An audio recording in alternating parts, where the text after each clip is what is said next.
अपनी पहचान हम खुद ही देते हैं। हम हैं मुगल सम्राट खुर्रम शाहजहां।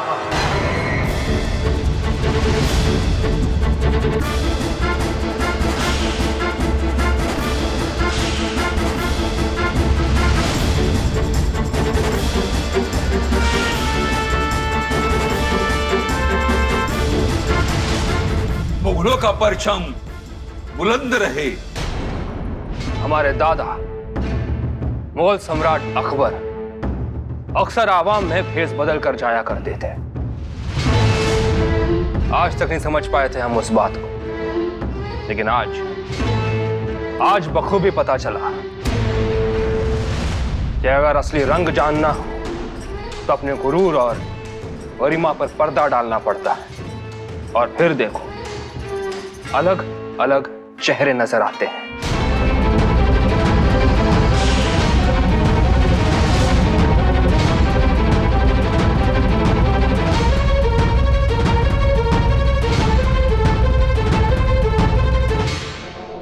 कोई चेहरा आईना होता है,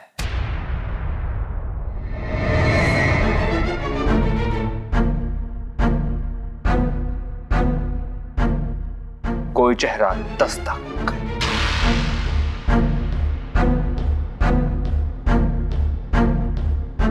कोई चेहरा कयामत,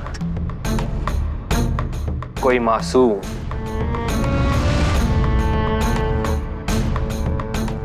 तो कोई चेहरा अंगार।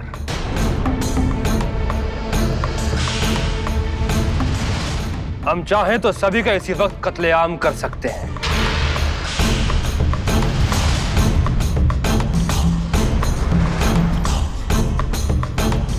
लेकिन हम ऐसा करेंगे नहीं। सजा देने से पहले हम मौका देना पसंद करते हैं। आप सभी तो हमारे मेहमान हैं, मेहमान ही रहोगे। फर्क सिर्फ इतना ही है कि पहले अपने मर्जी से मेहमान थे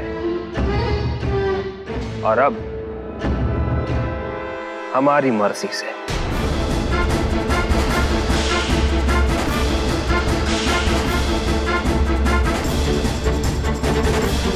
आज से यहां पहरे हमारे होंगे।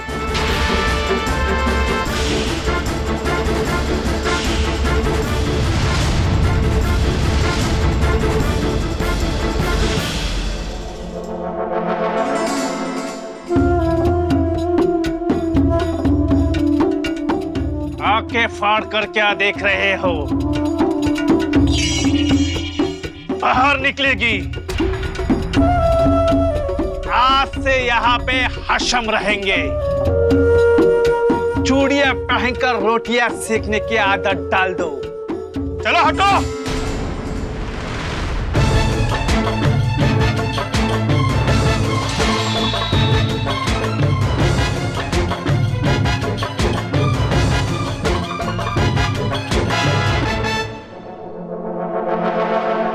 विश्वास रहा।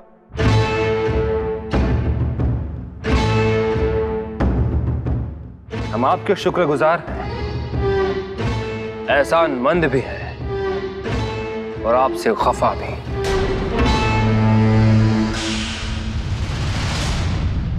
आपका एहसान न होता तो ऐसी गुस्ताखी को हम कब का अंजाम दे चुके होते। गुस्ताखी माफी हो ही नहीं सकती। जिसे फख्र से अपना परचम भी लहराना नहीं आता, उसे हम किल्लेदार नहीं कहेंगे। आइए महाबत खान।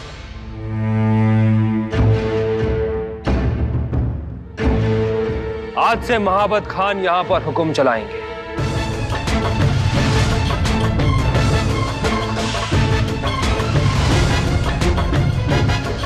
आप सोच रहे होंगे कि एहसान किस बात का।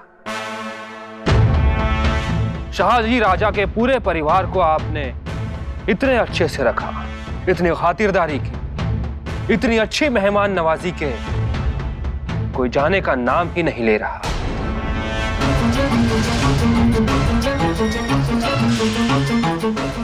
इस बात का एहसान इसलिए आप हमारे साथ ही रहेंगे।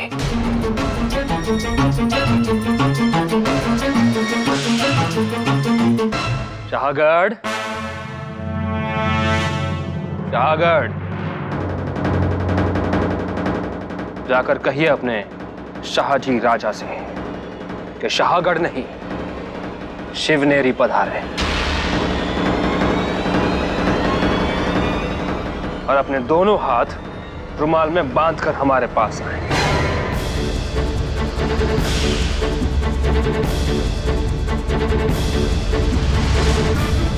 और तब तक यहां से कोई भी रिहा नहीं होगा।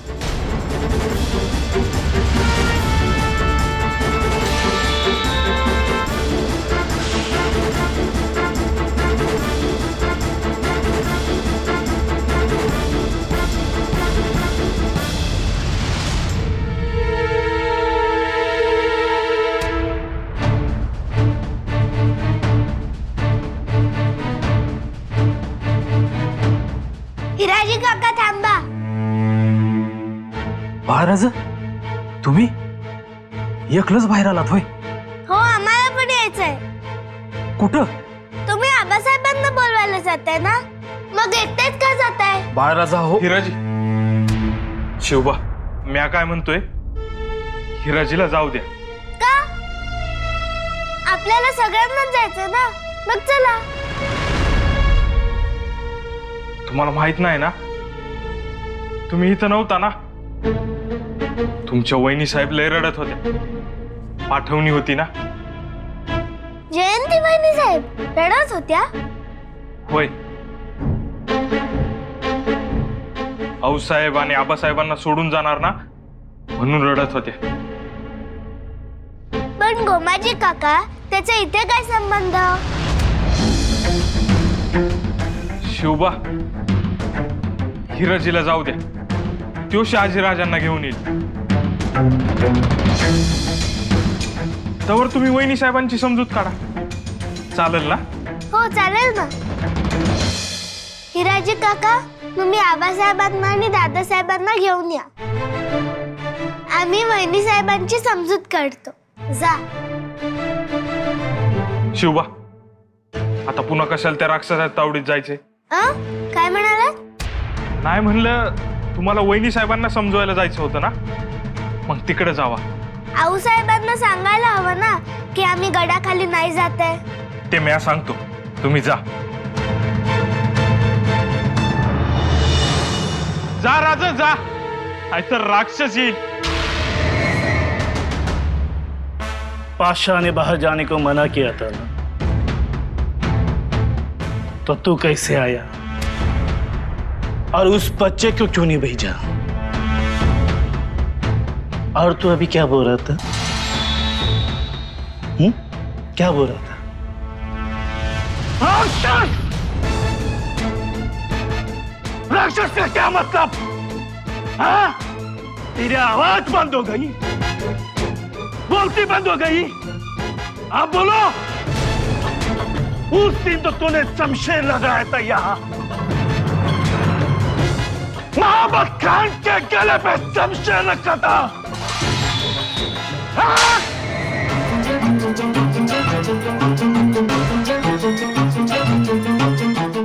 ऐसे ही जुबान बंद रखना। गुलाम क्या होता है उसका एहसास तुझे पल पल होता रहेगा।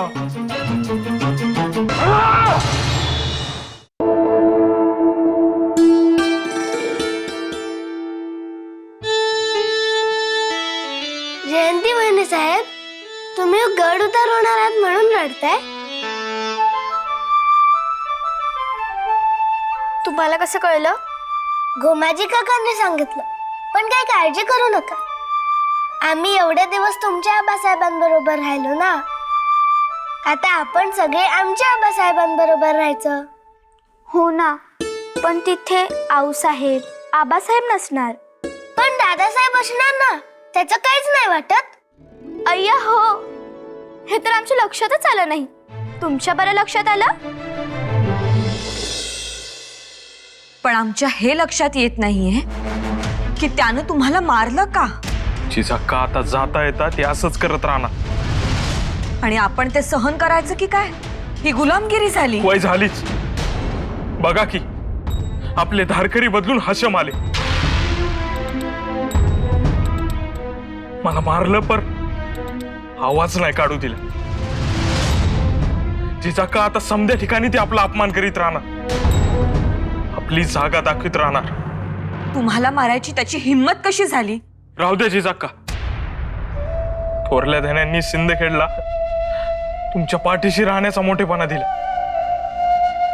तुम्ही आणि शहाजीराजांनी बी तोच मोठेपणा दिला. जिजाक्का पर हाय तर म्या चाकरच ना. समधे जण तुमच्या वाणी मोठेपणा कसा देतील? जिजाक्का हात जोडतो जिजाक्का, पर माझ्यासाठी आता काय करू नका. अहो पण जिजाक्का ही येळ आपली नाही. समधीकडे बघा, हशमच दिसतील. आम्हाला तर हा मोकळ्या हवेतला तुरुंगच वाटायला लागलाय. तीच तर त्यांची इच्छा आहे जिजाक्का.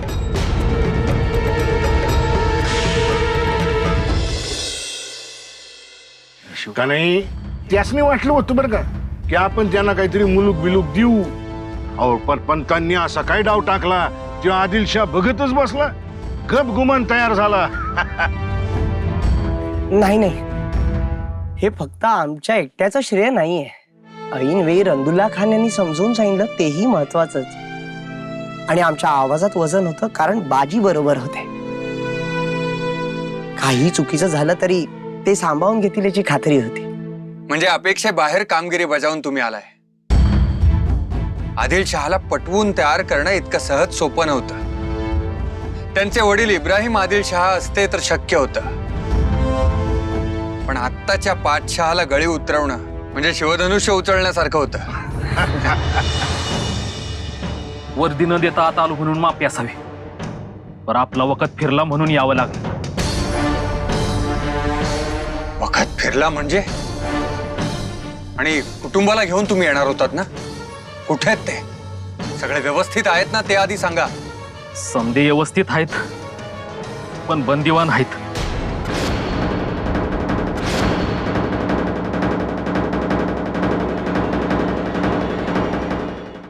बंदिवान कुठे? गडावरच आहेत. शहाजहानचं असं म्हणणं आहे का जवळ शहाजीराजे रुमालात हात बांधून येत नाहीत तवर थोरल्या बाईसाहेब, जिजाऊसाहेब आणि शिवबाई हे गड उतार होऊ शकणार नाहीत.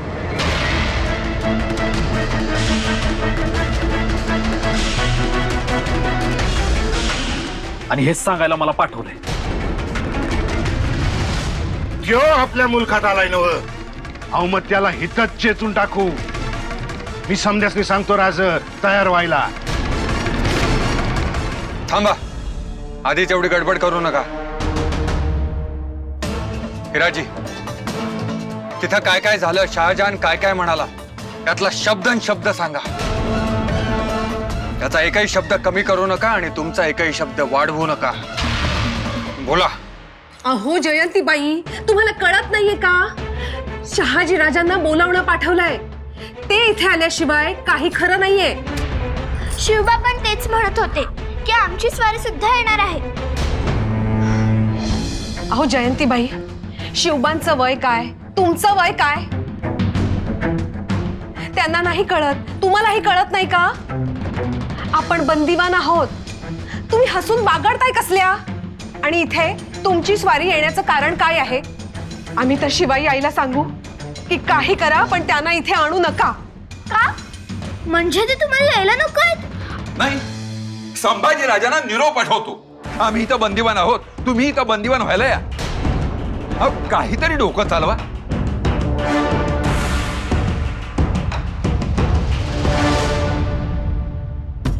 सोयरीक झाल्यापासून आम्हाला जी भीती वाटत होती ना, तेच झालं. घ्या, जिथे फुलं वेचली तिथे आता गोवऱ्या वेचायला लागणार.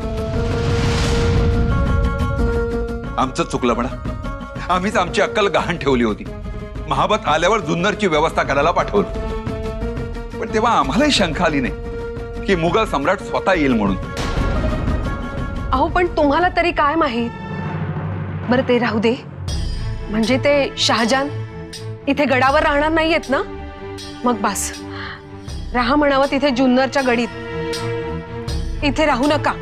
तुमचं लक्ष नव्हतं का? आम्हालाही त्यांच्याबरोबर राहण्याचा हुकूम काढलाय, हे विसरताय? अहो हुकूम कुठे? सहज म्हणाले ना ते. त्यांच्या तोंडून सहज बाहेर पडणारा शब्द सुद्धा आपल्यासाठी हुकूमच असतो. आम्हाला तर शंका आहे की आम्हाला ते बरोबर घेऊन जुन्नरला जाणार. नाही नाही, तुम्ही का? आणि असं जर झालं तर आम्ही सुद्धा येणार. स्वारी समारंभाला चालली आहे की शिकारीला? बरोबर येणार काय? अहो, काही काय बोलताय?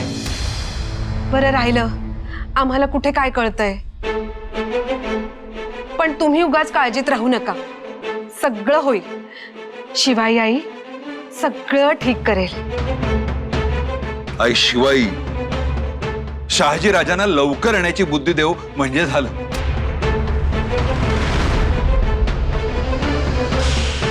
हिराजी, जा हात ओले करून घ्या.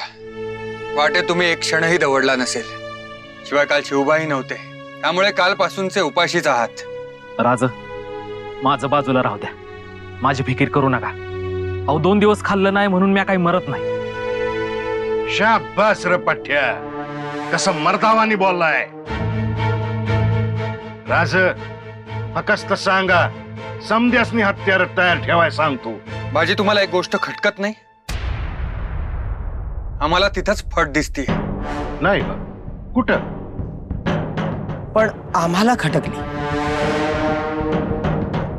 पण त्याचा बाईसाहेबांशी काही संबंध नव्हता म्हणून काही म्हटलं नाही. काय? शहाजान मुघल सम्राट असून विश्वासरावांचे एहसान आहेत असं म्हणाला.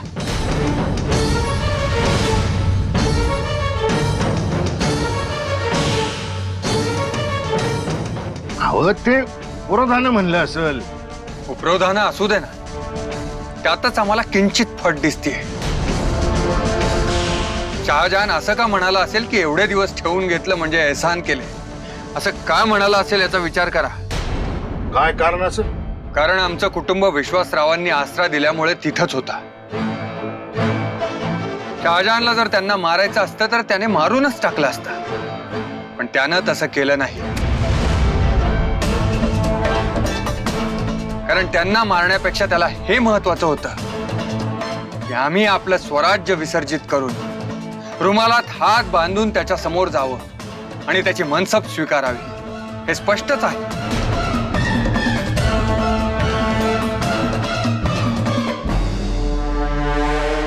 हे आमच्या टाकुऱ्यात आलंच नाही हो.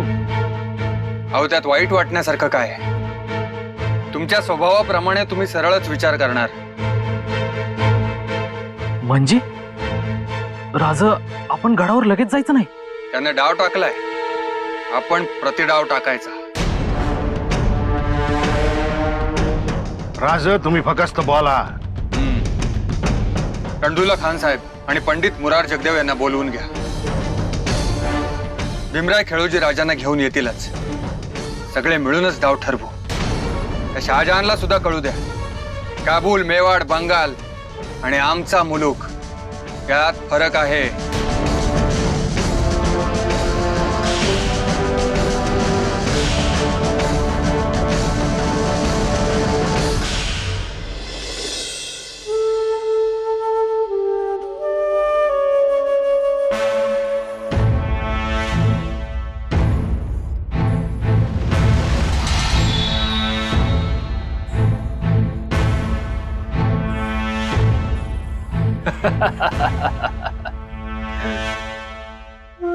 हमारे दादा जान बादशाह अकबर के नक्शे कदम पर हम चलते हैं, ऐसा सभी को लगता है. हमारे दादा जान ने हमारा नाम रखा खुर्रम.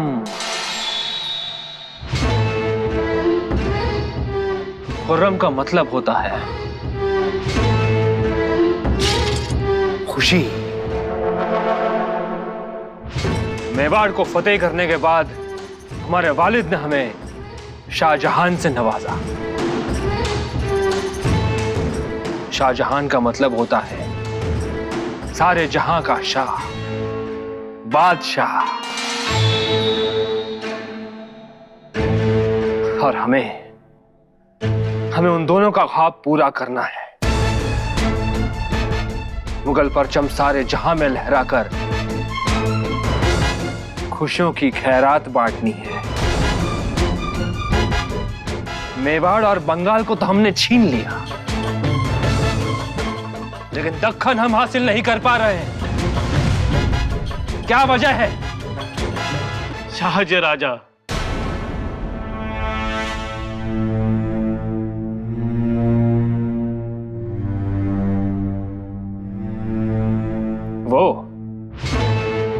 वो हमारे खिलाफ है, जैसे हाथी के सामने चींटी।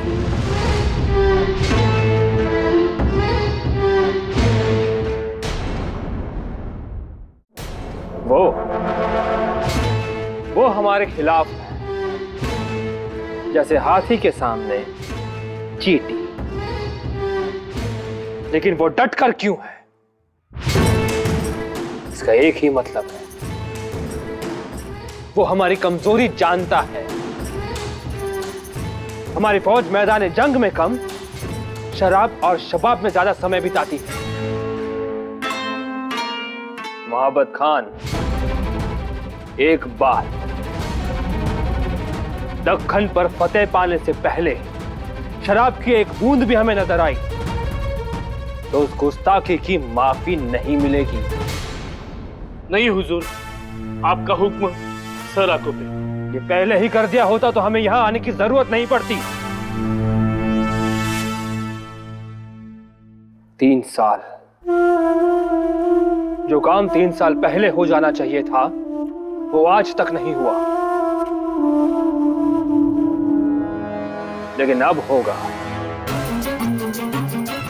एक बात याद रहे, ये सब गिरफ्तार हैं,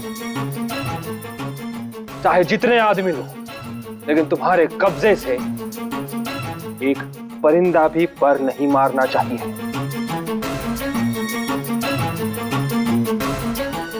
चलो विश्वास रहो।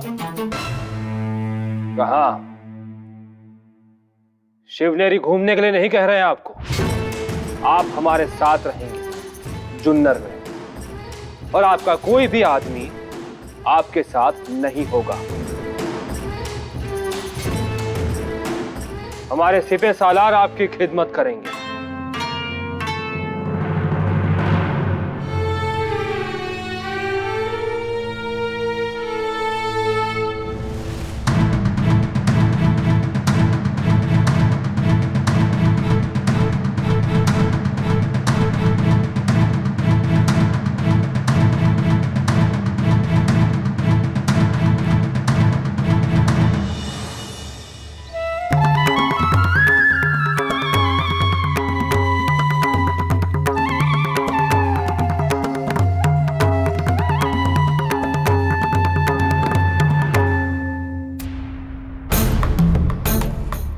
महाबत खान,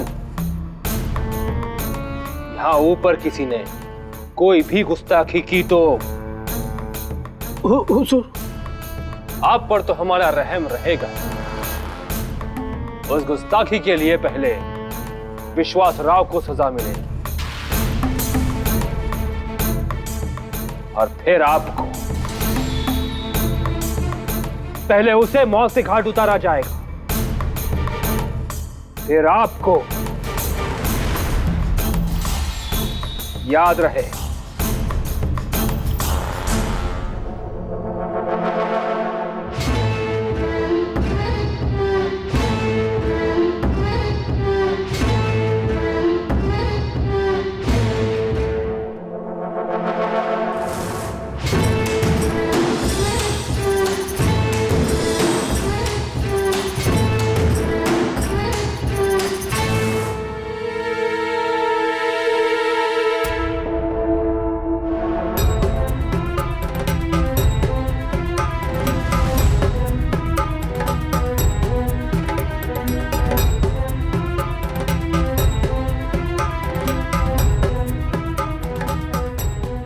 एवढं टक लावून काय बघताय हो साहेब?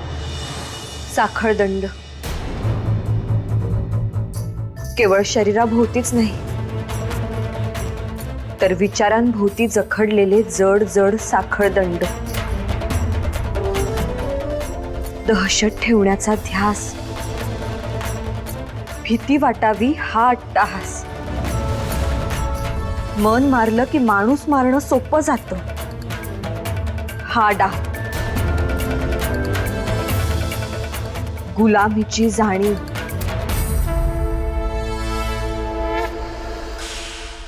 आऊसाहेब, तुम्ही काय म्हणताय ते आम्हाला काही समजलं नाही आणि एवढं कुठे काही दिसलंय नाही. समोर तर फक्त किल्ल्याचं निशाण फडकतंय. आम्हाला जे दिसतंय ते किल्ल्याचं निशाण नाही, मुघलांचा ध्वज आहे. आणि त्याच्यावर राज्य करणाऱ्या वनराजाचं प्रतीक आहे. एक प्रकारे आपण कारावासात आहोत हेच आपल्यावर रुजवलं जाते. कारावास म्हणजे काय?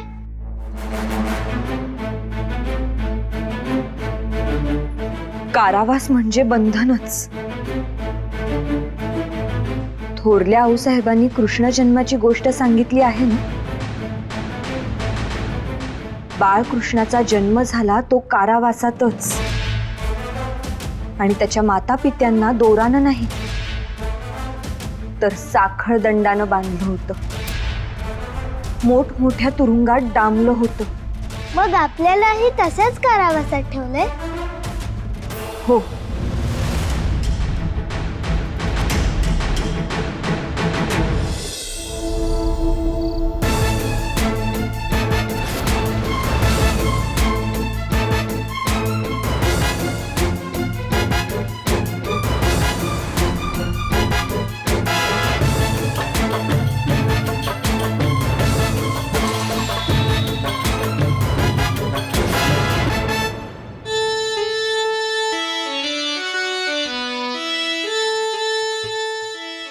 कसला विचार करताय? कारावासाचा. आऊसाहेब, बाळकृष्णानं नंतर काय केलं? सांगतो.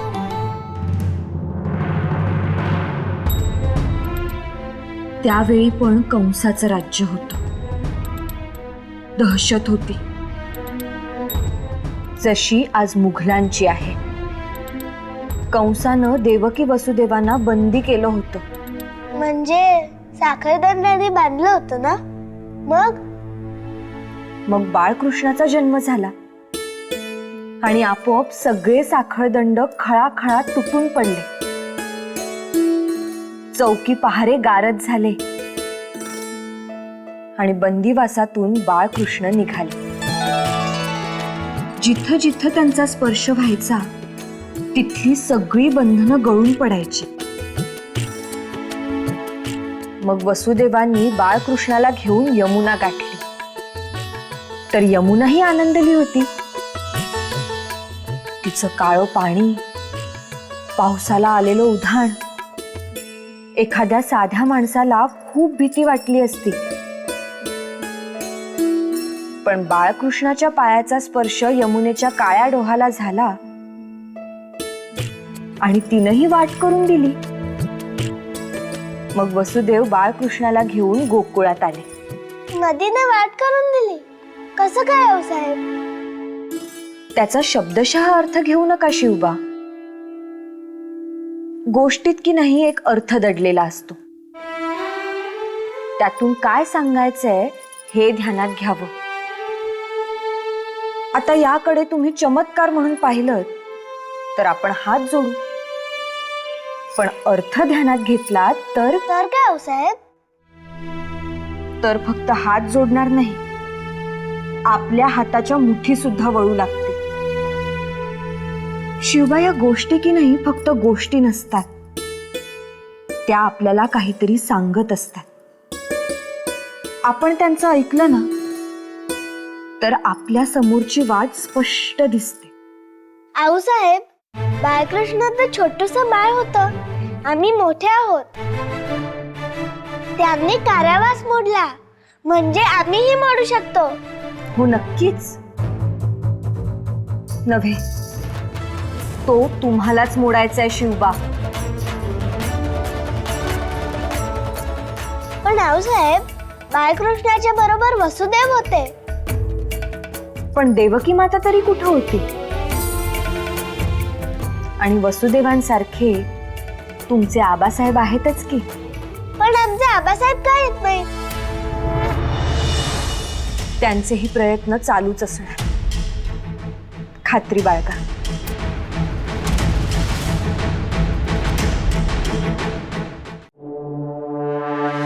राजा, एक शंका मनात आली, विचारू? अवश्य. शहाजहानला आपली आवश्यकता आहे आणि म्हणून त्याने सगळ्यांना गडावर ओलीस ठेवला आहे.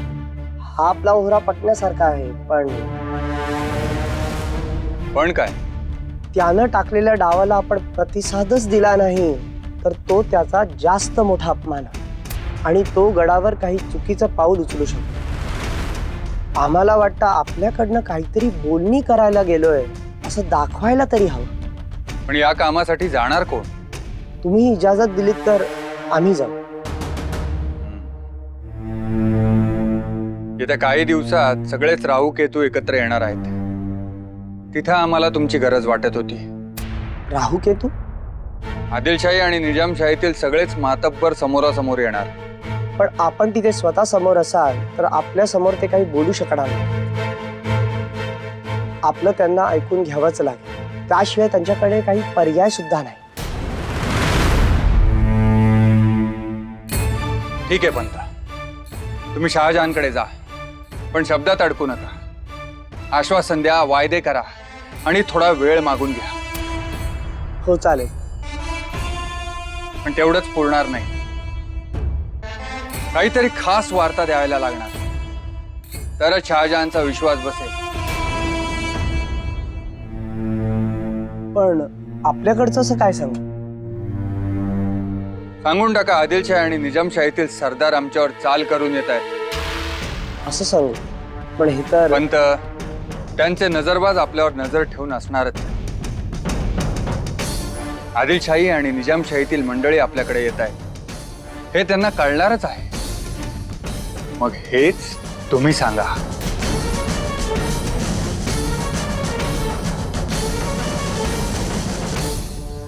राजे, तुम्ही एक पाऊल पुढचा विचार करता. नामी युगत आहे, असंच करतो. बळ वाढून बुद्धीचा डाव मांडता येतो पंत, पण जिथे बुद्धीचा नाही काळजाचा प्रश्न येतो तिथं सगळं सांगणं फिजूल ठरतं.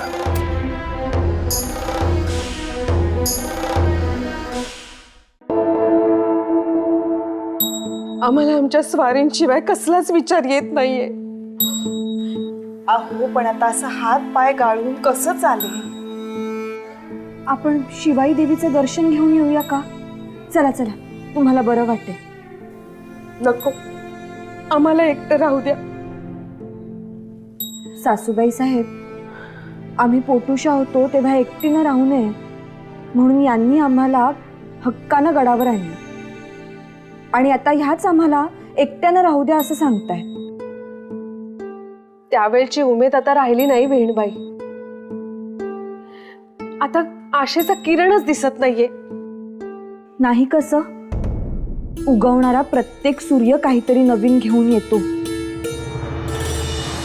आम्ही समजू शकतो, पण आपणच अशी कच खाल्ली तर पुढच्या पिढीनं कोणाकडे पाहायचं?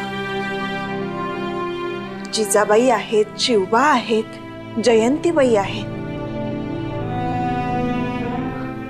असं नका करू. प्रयत्न केला हो, पण नाही.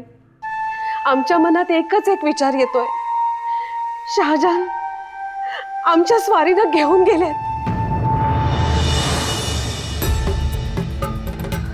तुम्हाला एक सांगू, तुमच्या स्वारींना काहीही होणार नाही, कारण त्यांच्यावर रागच नाहीये. तसं तो स्पष्ट म्हणाला ना, आपका एहसान वगैरे.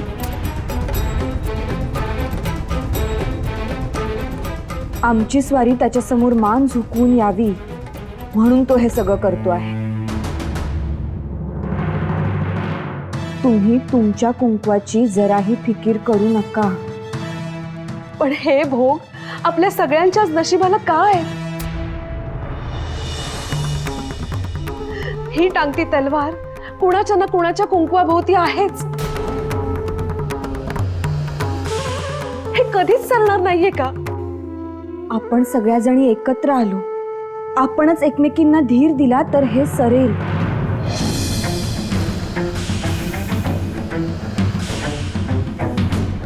आत्ता सुद्धा म्हणाल तर वाड्यावर आपण चौघीच आहोत. काय करणार? आपण एकमेकींना धरून काय होणार आहे? काही नाही करू शकत आपण.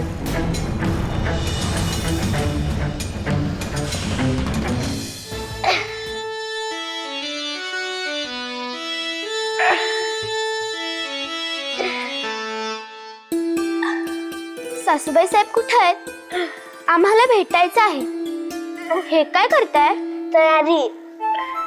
बंधन तोडायचे आहे ना. तुमचं वय अजून लहान आहे, पण आम्हाला कळतं. आम्ही मोठ्या झालोय. आम्हीही बाळकृष्णापेक्षा मोठे आहोत. आम्हालाही कळतं या तयारीने काहीच होणार नाही. सासूबाई साहेब म्हणतात तसं संशय रुपसूनच काम होईल. आम्ही त्यांनाच शोधतो.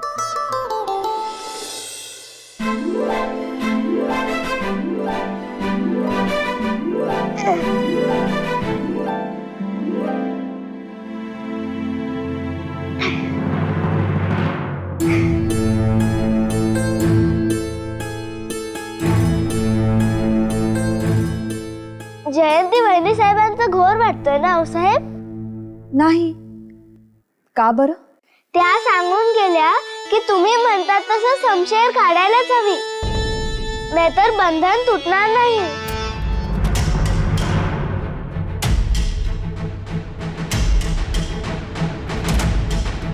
शिवबा, एक काम करा. पण आम्ही बंधन तोडण्याची तयारी करतोय. हे काम एकट्याचं नाही शिवबा. तो विचारही मनात आणू नका. एकीचं बळ त्यापेक्षा मोठंच असतं. बरं, आम्ही सांगतो ते काम करा. गडावर तुम्ही ओळखता त्या प्रत्येक घरात जा आणि आम्ही जे सांगतोय ते त्यांना सांगा.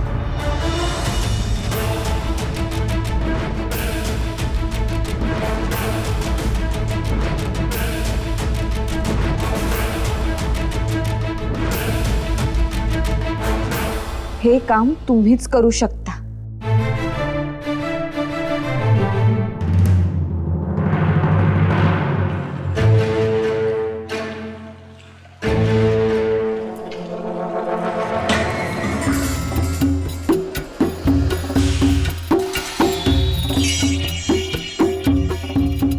नजर उठाने की जुर्रत कैसे करते हो?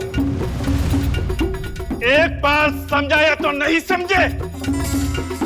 हर बार मैं हाथ को तकलीफ नहीं दूंगा.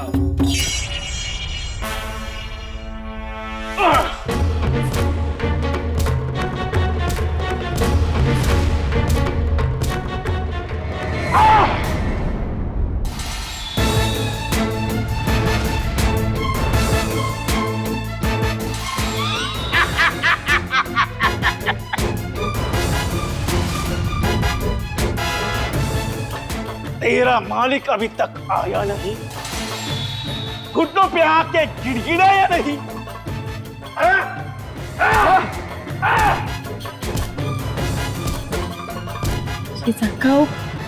आता कुठे तुमच्या चेहऱ्यावर चमक आली होती. व आला आणि परत समद्यावर पाणी फिरलं. किती खालच्या तळाला जात आहेत ते बघ ना.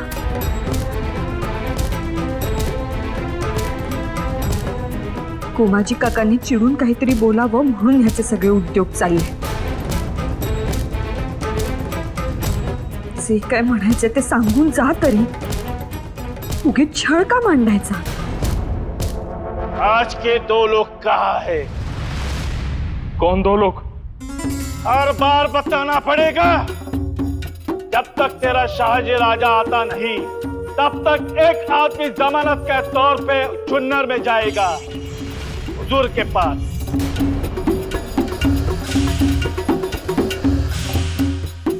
और दूसरा शाहजी राजा के पास, यही चीज बताने के लिए. बोलो कौन जाएगा? बताओ, आज कौन 2 लोग जाएंगे? बताओ। ये हर दिन तो हमारे हुजूर की रफ्तार आप जानते नहीं। जिस रफ्तार से वो काम करते हैं, उस रफ्तार से आप सोच भी नहीं सकते। बताओ, कौन जाएगा?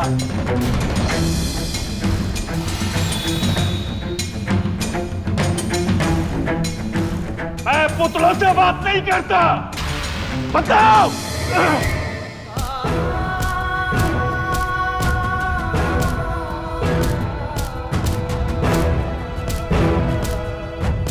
हम इत्तला करेंगे।